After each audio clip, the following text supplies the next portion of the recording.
everybody. Good morning, good afternoon, good evening, good life wherever you are. Boy, do I need this pop-up meeting more than anyone else on this line. And I hope the way our step 12 tells us that I will gain more out of this than anything I might give to someone live or recorded. And I sure hope you guys get a lot of good stuff, experience, strength, and hope from this Afro-Euro Reco12 podcast. My name is Karen A., and I'm in Jerusalem, Israel, recovered one day at a time through the 12 steps of Alcoholics Anonymous.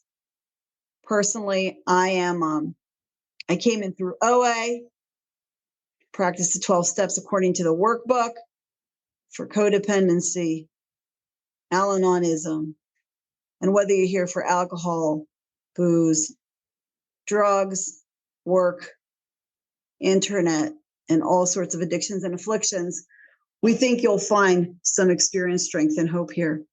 It is my pleasure today to introduce you to my fellow Andrew. Andrew is going to share his experience, strength, and hope for about 20 minutes. I'll let you know on time, more or less. We're flexible here. And then we'll have some Q&A. So feel free as he is talking to write your questions in the chat.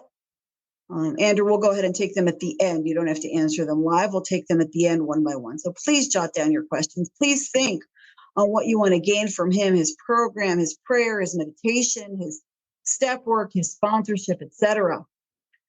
Reco12 is a family of recovered resources that offer hope, offer a solution for the recovering addict or their relative.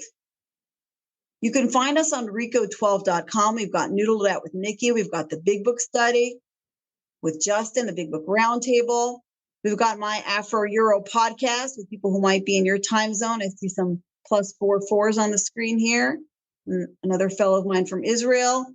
And this meeting is recorded. We'll get the recording. Andrew, I'll pass it to you. It'll be in the Reco12 Recovery Resources on the website, Reco12.com. We do have costs for running this Zoom. If you wish to, you could do so at Reco12.com/support. And we accept PayPal or Venmo. Without further ado, I'm so grateful to have Andrew here on the line.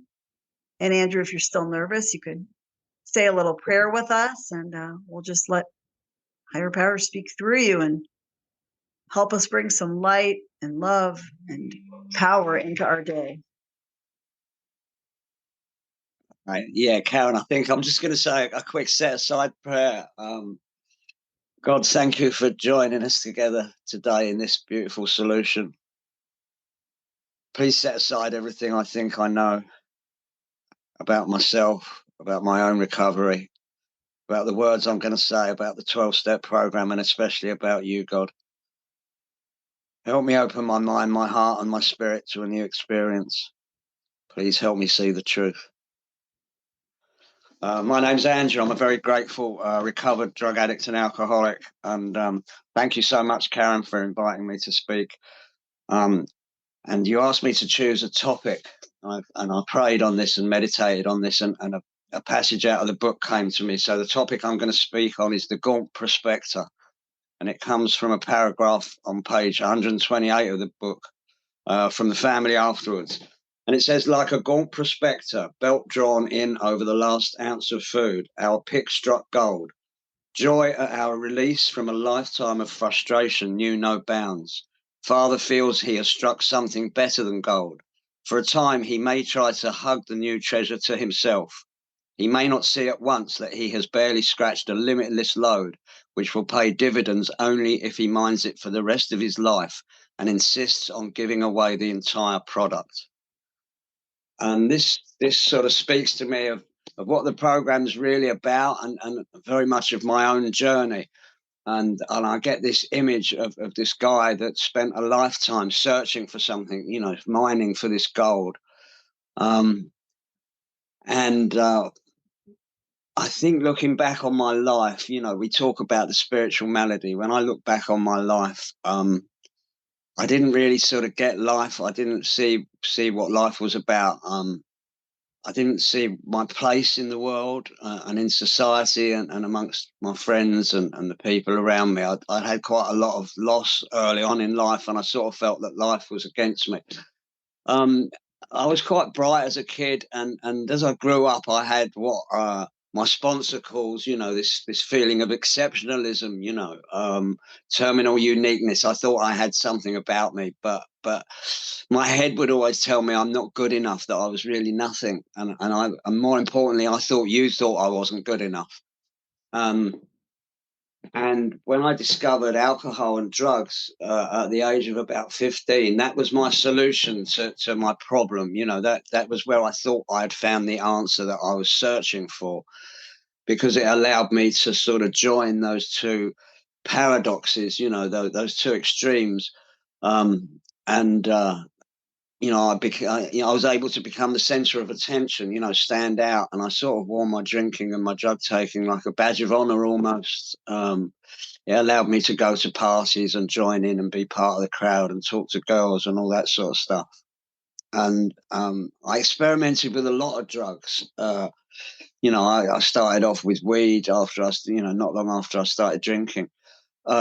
And I'd take amphetamines and LSD and mushrooms and pretty much anything else I could get my hands on. I took a lot of LSD in my teens and early 20s, and perhaps I was searching for a spiritual experience all along. Perhaps I've always been a seeker. I've just been looking in the wrong place.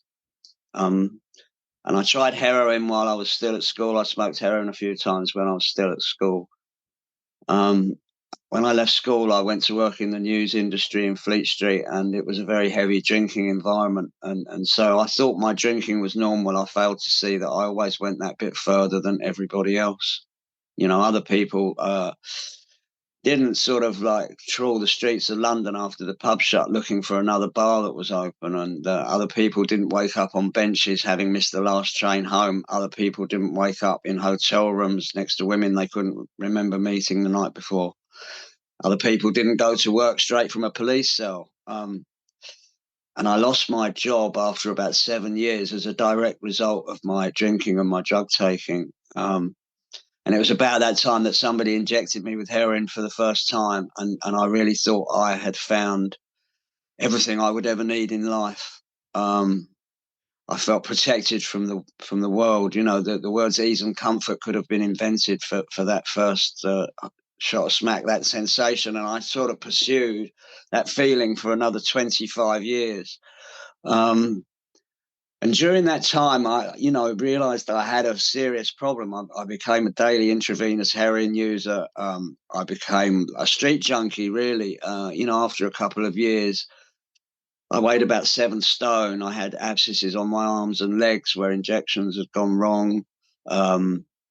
My teeth fell out. Most of the veins in my body had collapsed. I had a track mark up my neck when I was injecting in my neck. And I went into my first treatment center looking for a way out, looking for an answer to my addiction when I was about 30. And during that time, I went in 3 different rehabs. I tried lots of detoxes. I went to doctors. I went to counselors, therapists, drug agencies. And I never managed to stop. The first rehab I went into, I was there for 3 months. And I thought I was really well. I got physically well. I looked good. I put on weight. I had new clothes, a new girlfriend, new trainers. Within 2 days of leaving that treatment center, I was sitting in a squat with a needle in my arm again, wondering how I got there. And I repeated this over and over again. You could put me in a treatment center, a rehab for 3 months, and in 3 months and 1 day, I'd have a needle in my arm again. And this carried on for 25 years, as I say. During that time, I also discovered crack cocaine, and I thought that was another answer to my problem. So I was drinking alcoholically, injecting heroin, injecting and smoking crack cocaine until all my veins collapsed. And I stopped taking heroin about 5 years ago, not because I had any sincere desire to do so. It was really that I was smoking it then because my veins had gone and it wasn't doing anything. I was on a large methadone prescription. And yes, the combination of alcohol and crack in the last sort of 5, 6 years of my using really got even more out of control, if possible.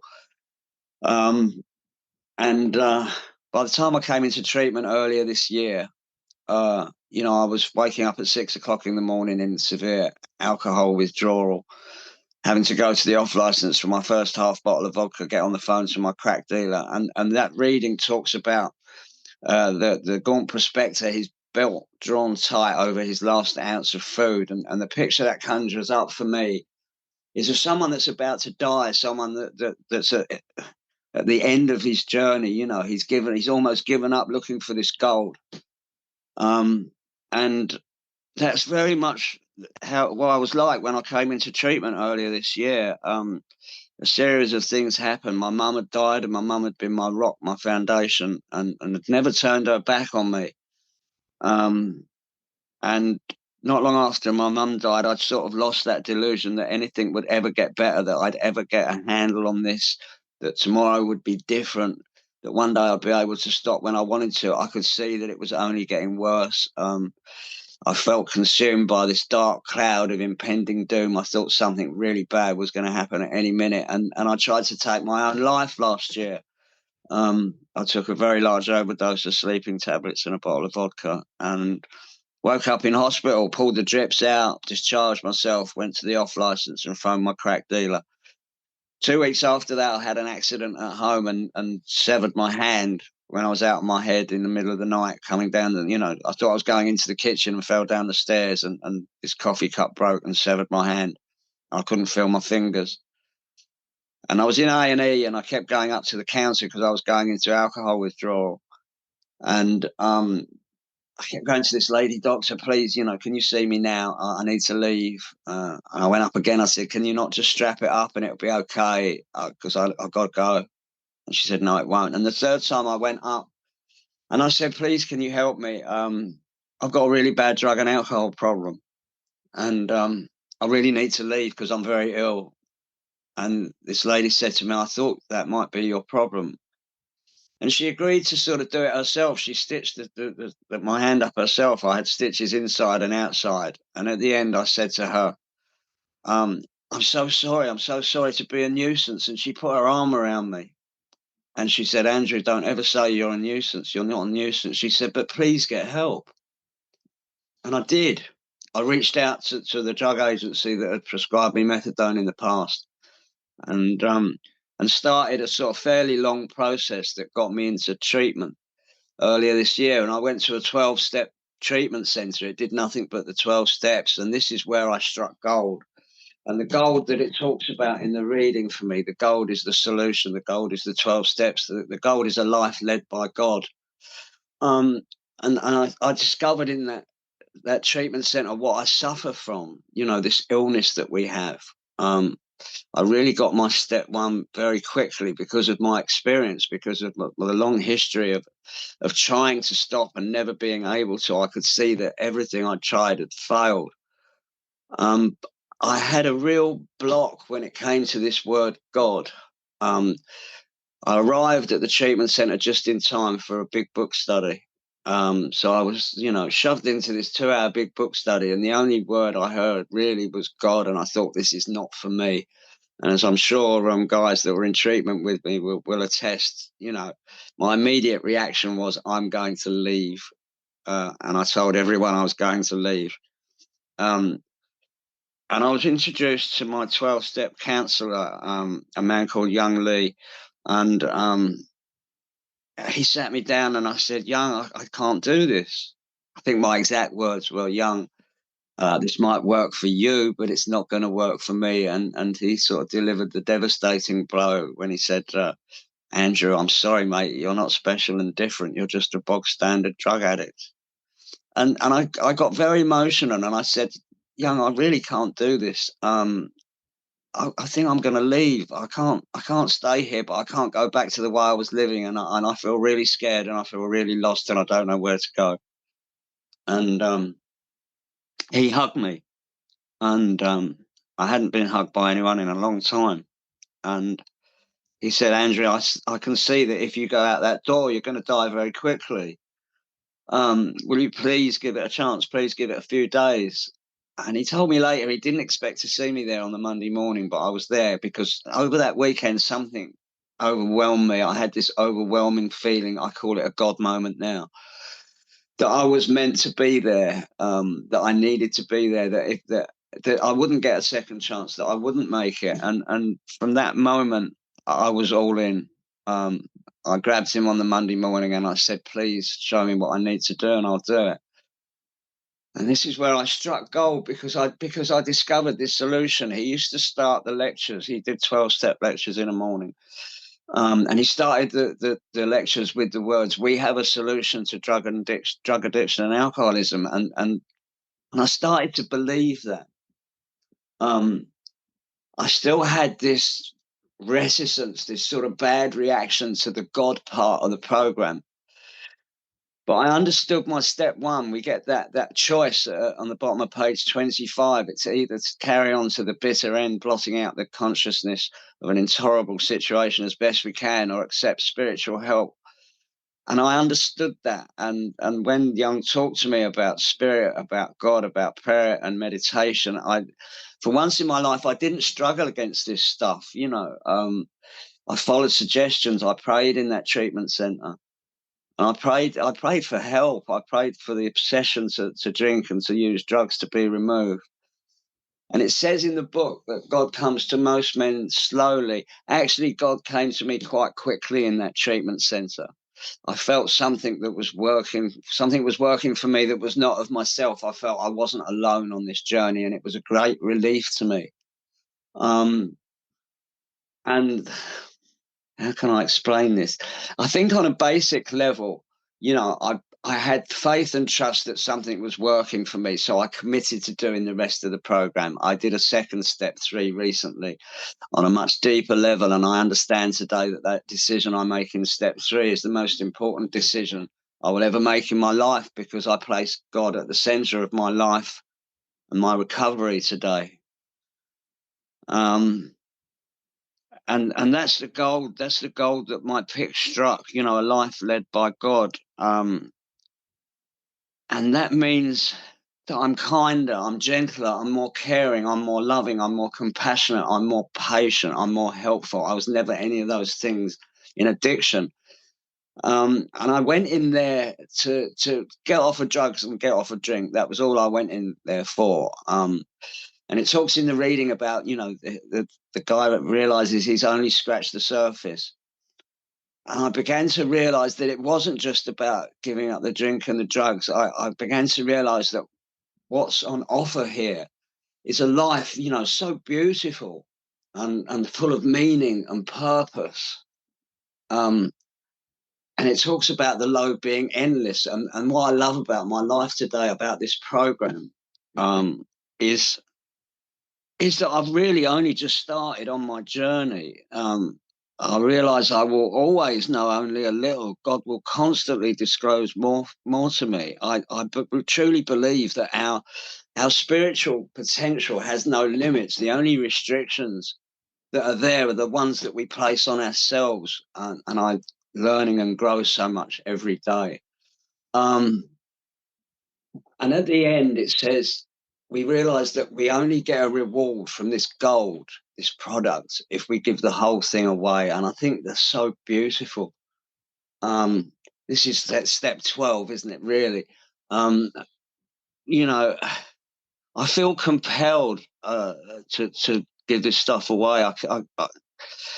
When I finished my treatment, I did all 12 steps in treatment. I've just finished going through them a second time with my sponsor. I have a wonderful sponsor that I'm incredibly grateful for.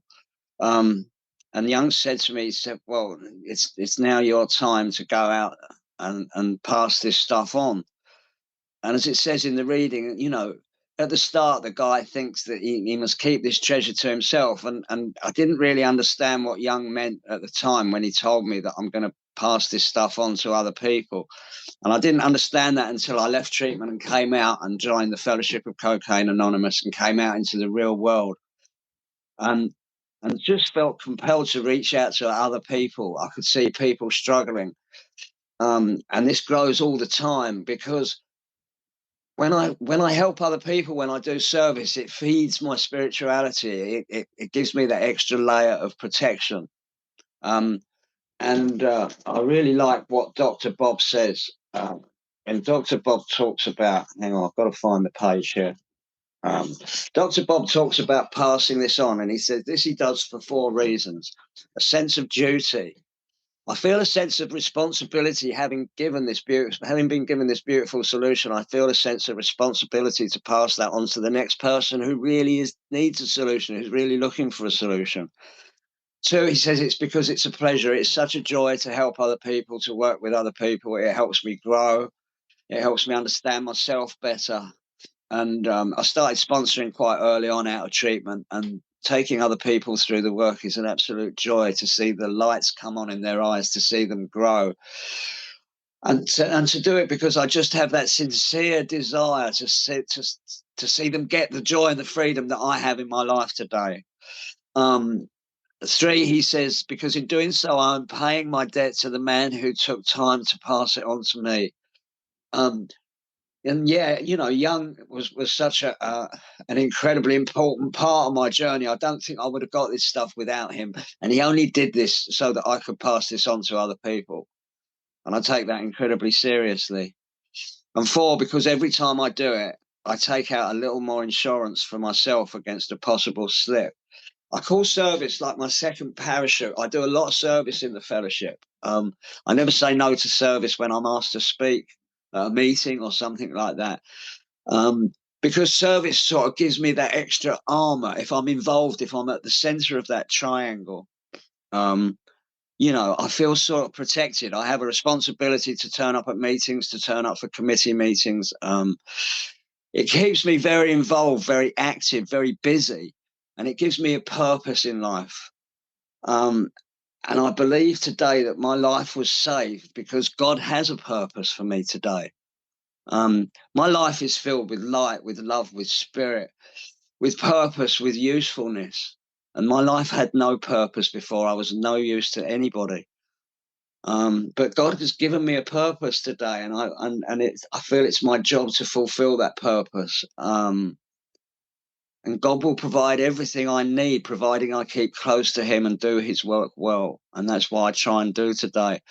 And I really hope that my message has landed somewhere with somebody out there, and it's of some use to anybody. I'm very grateful to be asked. My name's Andrew. I'm a drug addict and an alcoholic. Thank you very much for letting me speak.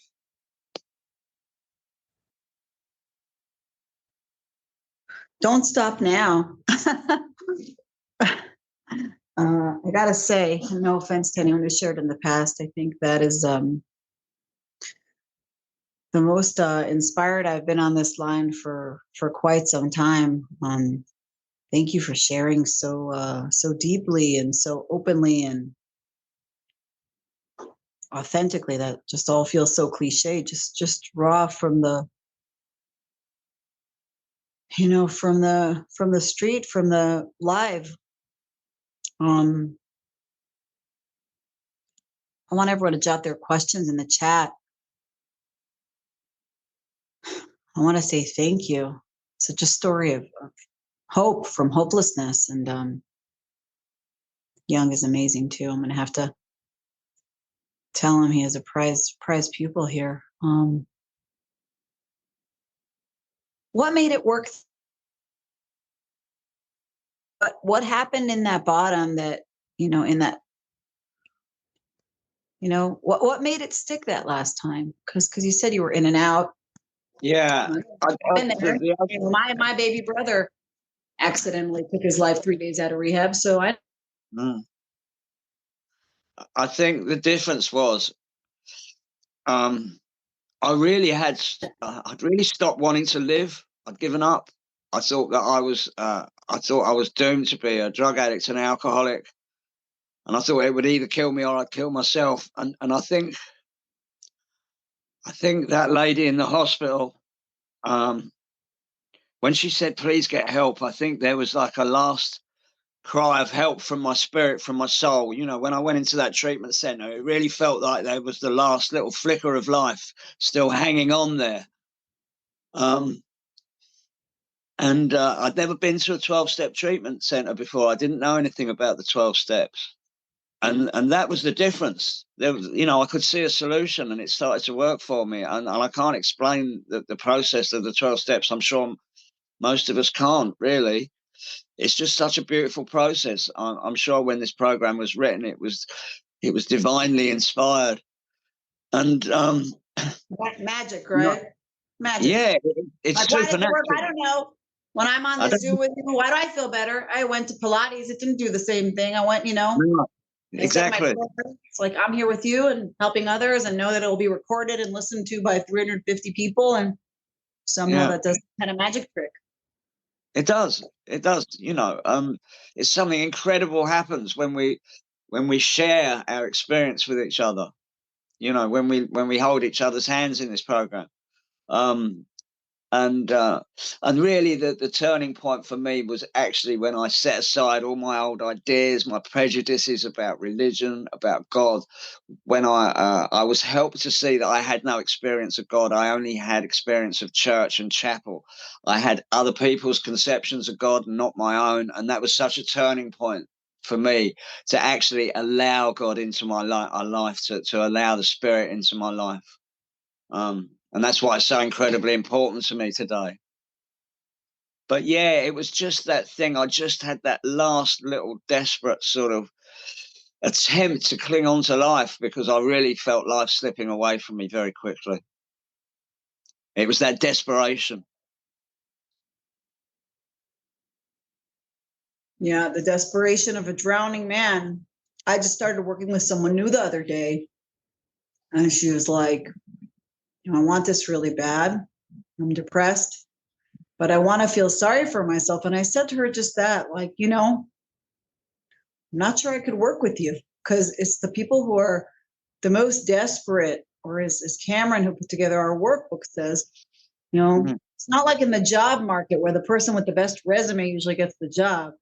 In our business, the person with the worst resume, the most desperate, the most messed up, the most forsaken is actually the person who has the biggest chance of recovery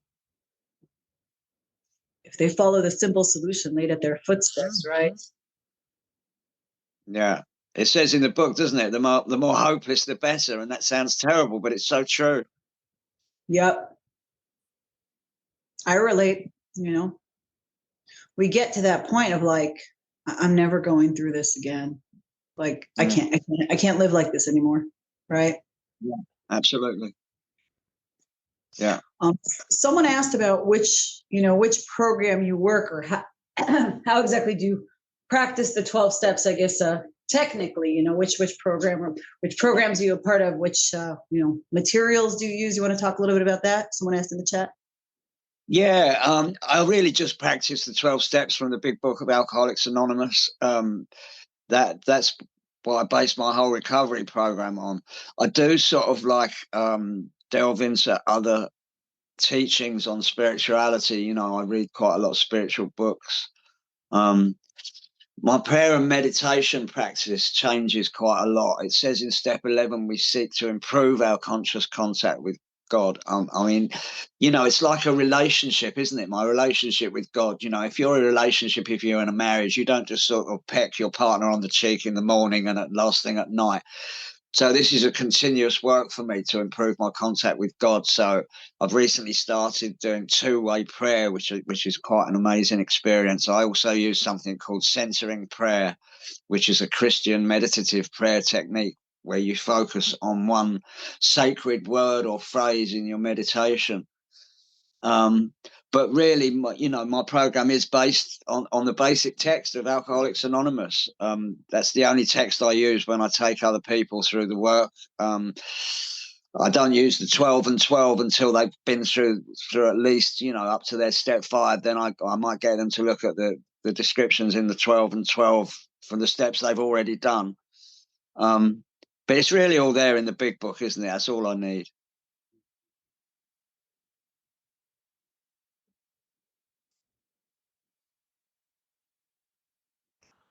Wow. Yeah. A lot of us on this call follow the 12 steps as outlined in the big book, which, means that we're in the sponsor making business, right? We turn out sponsors. And some people who are so messed up and broken up have, no connection to that. That seems very far off to them, and that's okay. They got to take our hands and trust us, right? We're turning out sponsors. That's how we save their lives. Going back to what you said about being in a relationship, I love that image. It's not just good morning, honey, good night, honey. That is just a great visual. Especially because so many of us addicts are messed up in relationships, right? We're messed up with mom, we're messed up with dad, we've been divorced, we've been fired, whatever. Constant contact for, and not every addict has traumas, like our big book says in our personal stories, after the 164, some people grew up affluent and well cared for and just had that body allergy that made them an addict, Oh, yeah, I had ahead. a really good family background. My dad and my sister had both died when I was 6, so there was a lot of loss in my house. But I was loved. I had a beautiful mother who worked really hard for me. My stepdad, who I still live with, took me on like a son immediately, and I put him through so much pain, and it's a lifelong amends I have to make. I went to a really good school. I passed a scholarship to an independent school when I was 11, so I had a really good education. I didn't want for anything.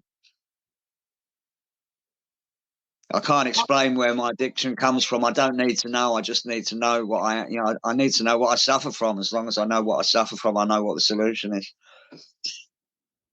And isn't it amazing that, once when we used to have a bad day, a bad week, a bad incident, we'd be just, tied up in a knot for weeks. And it's now we know right away. Okay, pick up the phone, call someone, crack open a book, head into a meeting, start work, get into service. It's like, it's that easy, right? Yeah, what I should have said is, this step 12 stuff, what it says about giving it away at the end of that reading.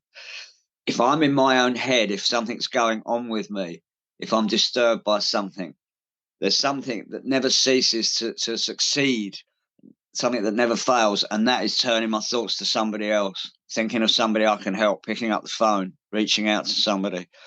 It says that in step 10 when we do our step 10. When we're disturbed by something, when we feel ourselves getting a resentment, going into anger, being selfish, dishonest, in fear, we stop, we take that pause. I think God enters that space in the pause. We pray, we share it with somebody else, and then we turn our thoughts to helping somebody else. And it never fails for me to get me out of my own head. And I think God puts people in my path that need help when I need help. I say to the guys that I sponsor, don't hesitate to phone me, because you might be helping me. I might just need to be hearing from you at that moment. Well, that's the funny thing. I had reached out for you to line up for one of these, Wednesdays.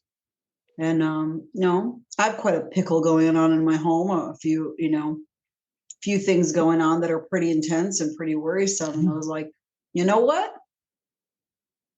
This meeting needs to happen tomorrow. And you were game, and you gifted me that. This is how those of us who take this seriously, those of us who get this life and death, and it doesn't have to be 6 feet under. It could be, the living dead, tombstones in your eyes. Like, I know that if I'm in a mode or if I'm panicky, that I can't afford to be that way for more than a couple minutes. This is life and death for us. Yes. It's a slippery slope. So I want to get back to that relationship again, right? Because some of us are messed up in relationships. We don't know how to have relationships. We don't have long-term relationships. We don't have to be committed. We addicts are undisciplined. Can you talk to us about your step 10 and 11 discipline? You spoke a little bit about your prayer and meditation, but you said you're pretty unreligious. How did you start, meditating? Seems like you were kind of a jet setter, went to a good school, you were in the news, all that, Yeah. I think when I first came into treatment, and they talked about prayer and meditation, the meditation bit I sort of got because it sounded a bit cool, You know, when I was younger, I used to take a lot of LSD, go to festivals, you know, a bit of a hippie, I suppose, you know. And so I could get that. You know, it sounded a bit, you know, cool, man. The prayer bit, you know, I thought, I'm not sure about that. But the thing was, you know, I realized very quickly I had nowhere else to turn. I'd tried everything else, you know, even the pleas of my family had never been able to get me to stop. You know, I understood that beyond human aid concept. Um, and I just went with it. And I think, you know, it says that God comes to those who earnestly seek God.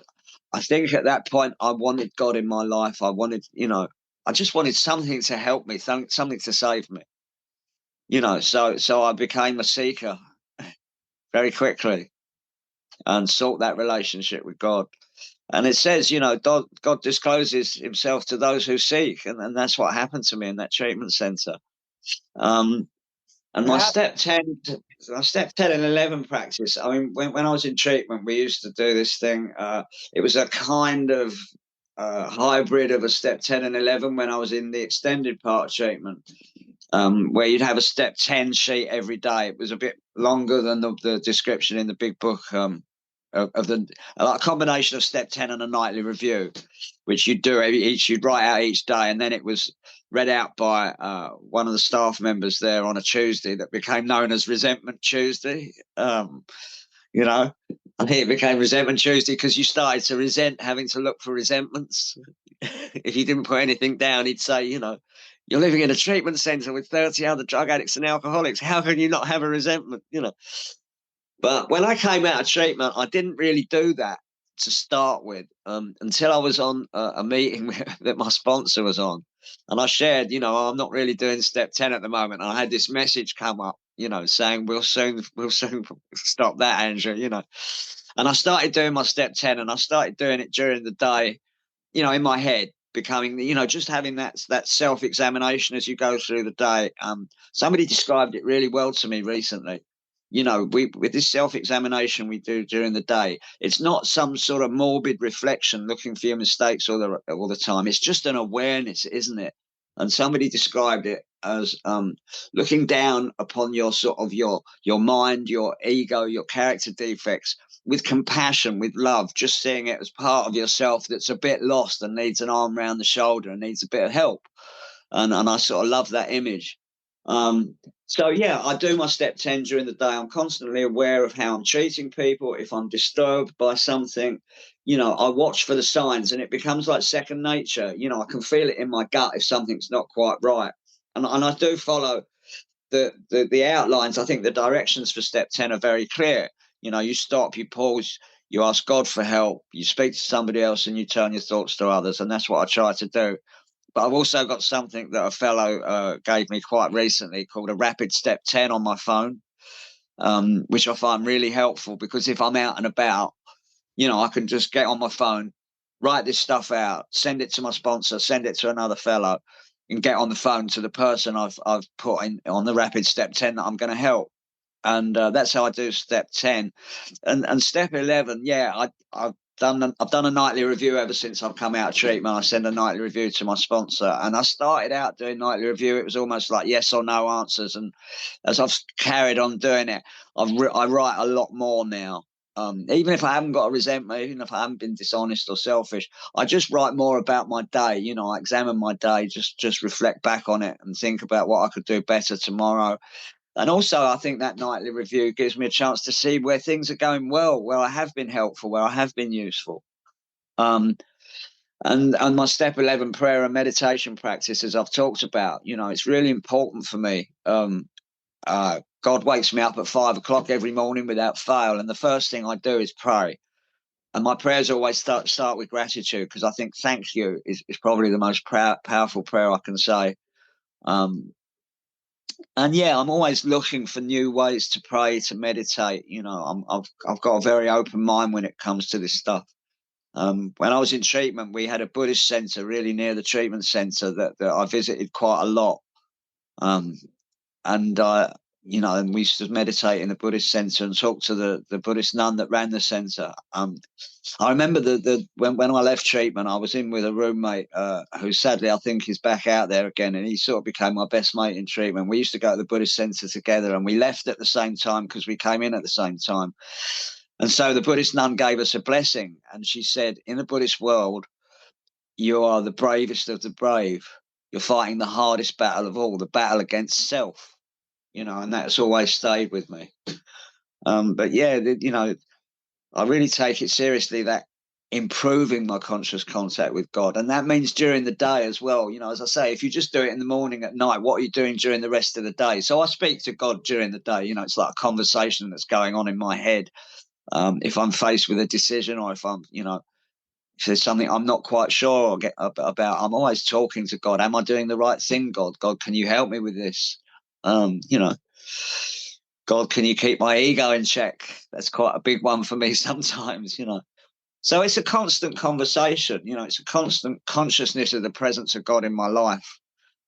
And you know, if I can take my hands off the steering wheel and let God run my life, it becomes a lot easier because you know, my history shows me that when I'm trying to run my own life, it doesn't go very well. But if I allow God to run my life, things tend to go okay. You know, I'm really good at catastrophizing. If something's coming up, and you know, I could give you an example. I did a chair at a different meeting than I usually do on a Thursday last night, and I'm secretary at the usual meeting. So I had to hand the keys, the alarm codes to the building because it's held in the drug agency that got me into treatment. And I was just like worrying it was all going to go wrong. He'd get the alarm wrong and we'd get kicked out of the meeting and all this. You know, I spoke to my sponsor about it, and he said, you know what you're doing, don't you, Andrew? He said, you're trying to play God again. You know, just turn this stuff over. And yeah, it's easier when I do that. And of course, everything went well. There wasn't a problem. I think it was just me thinking, oh, if I'm not there, everything's going to go wrong. How could it possibly go right without me? Does that answer your question?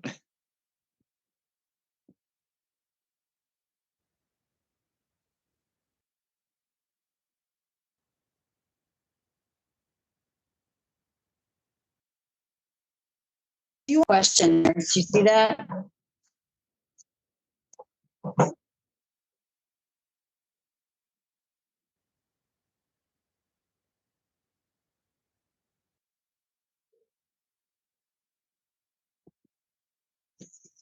You there, Andrew?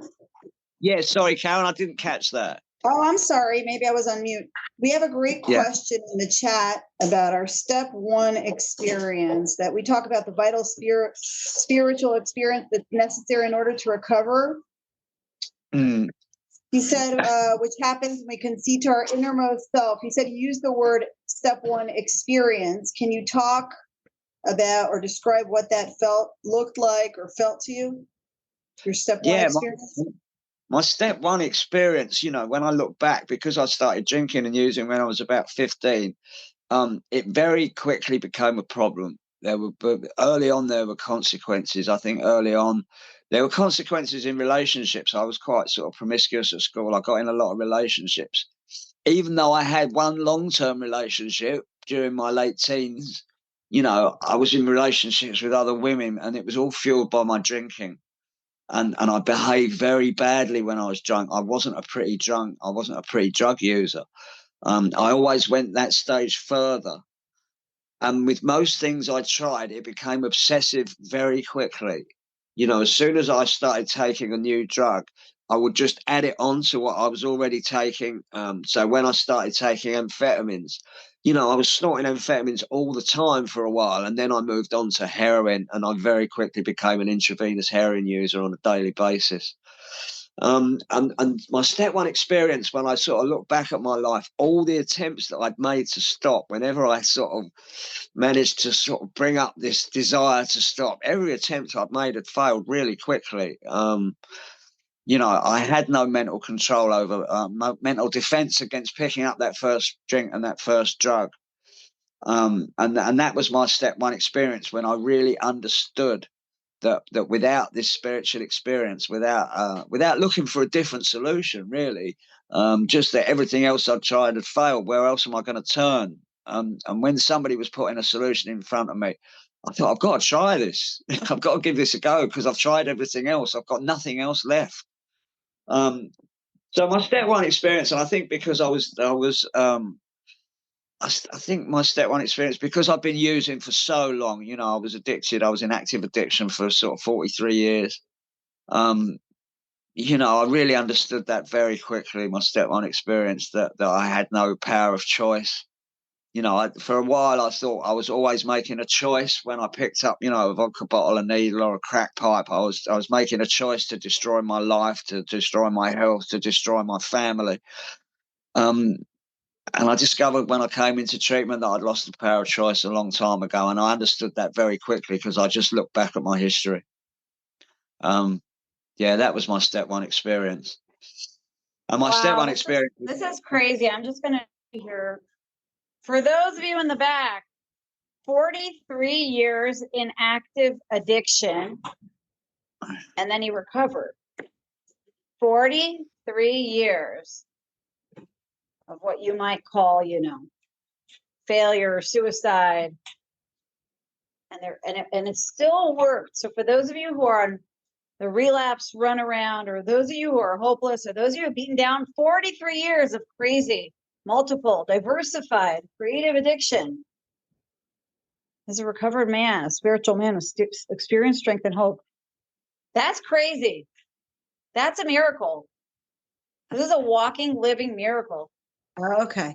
So what I'm saying is that by all statistical means, you should be a dead man, right? There's no reason you should be alive. Yeah. No. Many multiple times. You should have died many times. You're better than a cat, right? Yeah, my sponsor's getting on to me about smoking because I still smoke cigarettes, and he said, Andrew, you should be dead 5 times over. Why are you killing yourself with cigarettes? So he's going to help me give up smoking using the 12-step program. Good. And your higher power will help you, of course. Because you know you have a solution. You've done this. But for those of you who are on the relapse roller coaster or merry-go-round, or for those of you who are especially hopeless, there is a solution, you know. Reach out to Andrew. Look us up on Reco12. Listen to our podcast. These are people who recovered from a seemingly hopeless state of mind and body. Like, this is crazy. This doesn't happen, right? This does not happen. You know, that somebody who's, you know, suffered so much loss should be such a giver. That doesn't happen in the real world, right? You're supposed to be depressed and useless. Oh, by the way, as an aside, Andrew, I was widowed at the age of 40 and I raised my 6 kids alone. So, and I also lost my baby brother. So I also know loss. I'm also raising children without a father. And, you know, it isn't simple. It isn't simple. In my tradition, we say that, you know, when there's not a father around, God raises them, you know, they have special protection. And it certainly is that way in your case. Yeah. What a beautiful idea. Yeah. That God steps in. Yep. He steps in and gives them special divine protection. Certainly your story sounds like you had angels hovering over you and you had divine protection, because you should be a dead man. Yeah. And I think this is why I sort of like so passionate about this stuff, because my life has been saved. I've been given a second chance of life. How many people can say that? Yeah. Not a lot, you know. I hang out with a lot of widows and orphans, and a lot of people who are like, how are the holidays? Oh, you know. And I'm like, no, I don't know. I had a great time, you know, living life on life's terms, you know. I invite over friends. You know, my kids know anytime people in the neighborhood want to have a party or they want to get their people together, they want to bring out guitars, they know that I'm game. You know, because that's how we roll. Just like you raised your hand for this meeting. If it's a holiday and they want to bring over guitars and music and order food, they know, okay, mom, you know, 30 people are coming over. Oh, okay. You know, I can get the drinks. I can't make food. You know, we're armed with the facts. We don't go crazy, but we're here to be helpful. We're here to be intelligent agent spearheads of God's everlasting creation, no matter what we've been through. Right? Yeah. Yeah. Okay. Brandy's asking if you could share more about your step 12, how you be a sponsor in a healthy way. I assume she means like, you know, she's a good friend of mine. Assuming she means like, with boundaries, with not getting too, enmeshed one in another. How do you sponsor and keep Yeah, that healthy relationship? I think that's a great that's a really good question, and it's a fine line. As I said, I started sponsoring reasonably soon after I come out of treatment. I think I'd been out about a month, so I would have been about 4 months clean and sober when I started sponsoring. And the first guy I sponsored saw me on a Zoom meeting and asked me and contacted me afterwards because I'd put my number in the chat, and he was doing really well. Up until about sort of steps 8 and 9, and he relapsed. And really, I sort of, initially I took it on board, personally, and I got too attached to it. And it's only really through me having great sponsorship. I'll mention his name because he's been on this podcast. My sponsor's name is Silvio. And because of great sponsorship from him, I lent on him a lot, and he's allowed me to see that if somebody's a success that I'm sponsoring, that is not down to me. All I am is a guide. I'm there. I can assist, but I can't help. Only God can help. And so if somebody is a failure, if somebody relapses, that's not on me either. And I don't get too attached to it. And it's happened with another guy I'm sponsoring very recently. And I handled it much better. I had that boundary in place. I'm still there to help. I don't cut people off, if I'm sponsoring and they relapse, or even if they continue to relapse. I don't sort of sack people. I don't cut people loose.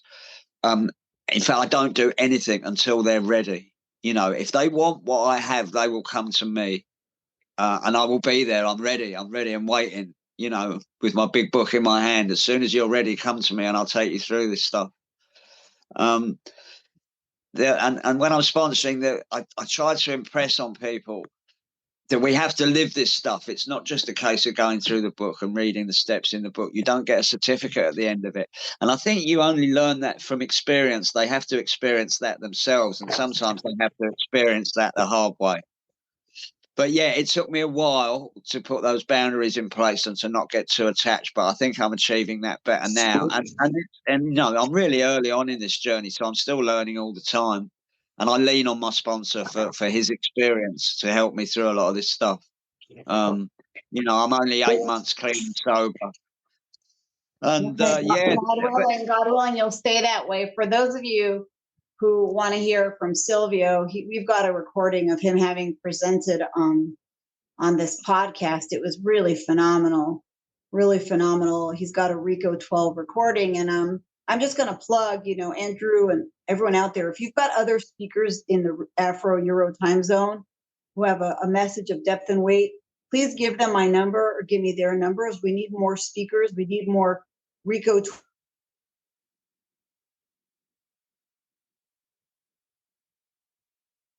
And that we were talking about him. Can you heard, by the way?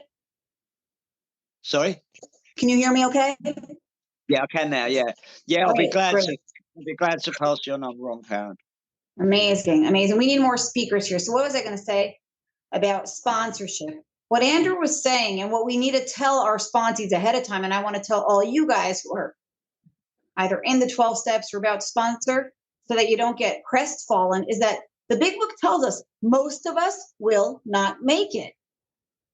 If we know that going in, it's a lot less heartache, a lot less disappointment, a lot less taking it personally. You have to know that if you get 3 phone calls that are not going to have direct honesty, are not going to pull up their bootstraps and do the work, whether they're lazy, whether they're mentally ill, whether they're, constitutionally incapable, most people will not make it. Now, if you know that, you could not take yourself so seriously, right? You don't have to be so. Absolutely. If I know most of the people I'm talking don't know.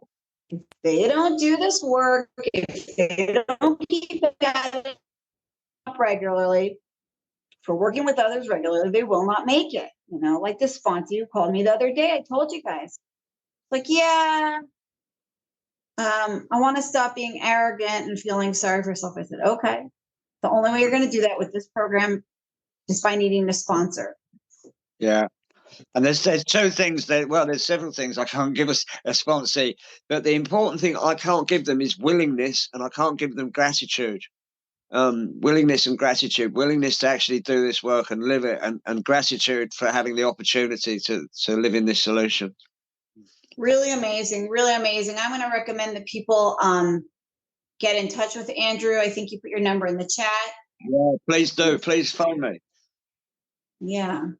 And thank you so much for sharing. This was such a beautiful share. Just what I needed today. I needed that good cry. And sorry, my video was so you didn't see. Just so special to know that there is hope from a seemingly hopeless state. People, there is hope. Even if you've really, really messed things up good, there is a solution.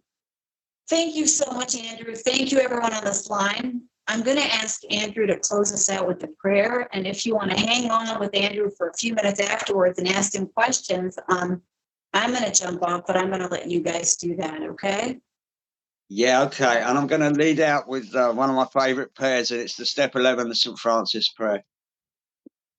Lord, make me a channel of thy peace, that where there is hatred, I may bring love, that where there is wrong, I may bring the spirit of forgiveness, that where there is discord, I may bring harmony, that where there is error, I may bring truth, that where there is doubt, I may bring faith, that where there is despair, I may bring hope, that where there are shadows, I may bring light, that where there is sadness, I may bring joy. Lord, grant that I may seek rather to comfort than to be comforted, to understand than to be understood, to love than to be loved. For it is by self-forgetting that one finds. It is by forgiving that one is forgiven. It is by dying that one awakens to eternal life. Amen. I've seen stars fall from above. I've fallen in and out of love. I've been high and I've been low. Now I know I just can't do this on my own. I've seen a boy become a man. He got lost without a plan. He's so far away from home. Now I know that I just can't do this on my own. Your arms surrounding me. Your touch is grounding me. No longer searching for purpose all alone. 'Cause now I know that I just can't do this on my own.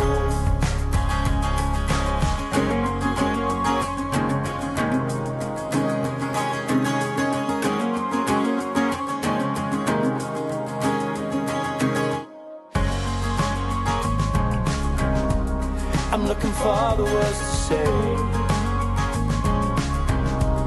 You make the world a better place,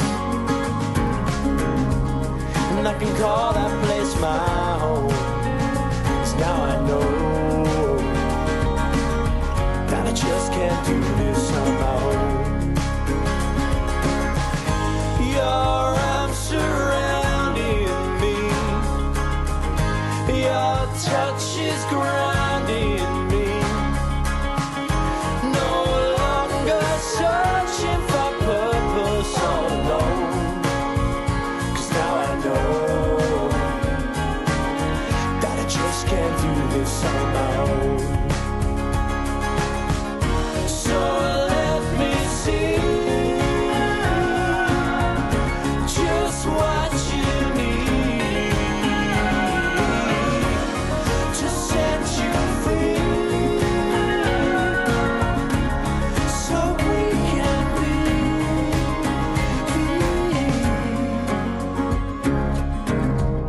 I saw stars fall from above. I fell in and out of love. I got high and I fell low, but now I know that I just can't do this on my own. No, I just can't do this on my own. I just can't do this on my own.